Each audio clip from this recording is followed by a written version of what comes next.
எதுக்கு இவ்வளவு பேர் சேர்ந்து கத்துறாங்க? ஒரே வார்த்தை, முடிக்கணும்.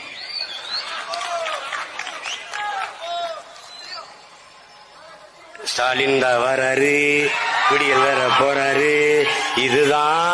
இதுதான் மக்களோட முடிவு. இப்ப மக்களோட முடிவு முடிக்கணும். நீ என்ன வேணாலும் போடு, என்ன குத்து, ஓட்டுக்கு 5000 கூட கொடு, ஒன்னும் செய்ய. இப்ப அவர் உட்கார்ந்து இருக்கிற இடம் யார் கொடுத்தது தெரியுமில்ல? உன்னால் நம்ப முடியுதா? நாம கொடுத்ததான்.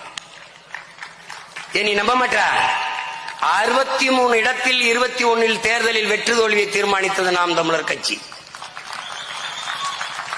35 இடங்களுக்கு மேலாக ஐயா எடப்பாடி பழனிசாமி பின்னடைஞ்சு ஐயா ஸ்டாலின் 300, 400, 500 ஓட்டுகளில் வெற்றி பெற்று முதலமைச்சராக காரணம் நாம் தமிழர் கட்சி.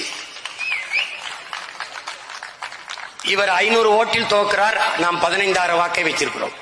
இவர் 250 தோற்கிறார், 22,000 ஓட்டு வைத்திருக்கிறோம். கொஞ்சம் முயன்றிருந்த இந்த 300, 400 எடுத்திருந்தோம்னால் ஐயா காலியாயிருப்பார், இவர் வந்திருப்பார். இந்த தேர்தலில் என்ன நடக்கும்னு நீ பொறுத்திருந்து பாரு. அப்பவும் சொன்னேன், இப்பவும் சொல்றேன். சிவதாண்டவத்தை நீ பார்த்திருப்ப, சீமான் தாண்டவத்தை நீ பார்த்திருக்க மாட்ட. இன்னொரு 6 மாசம் பொறு.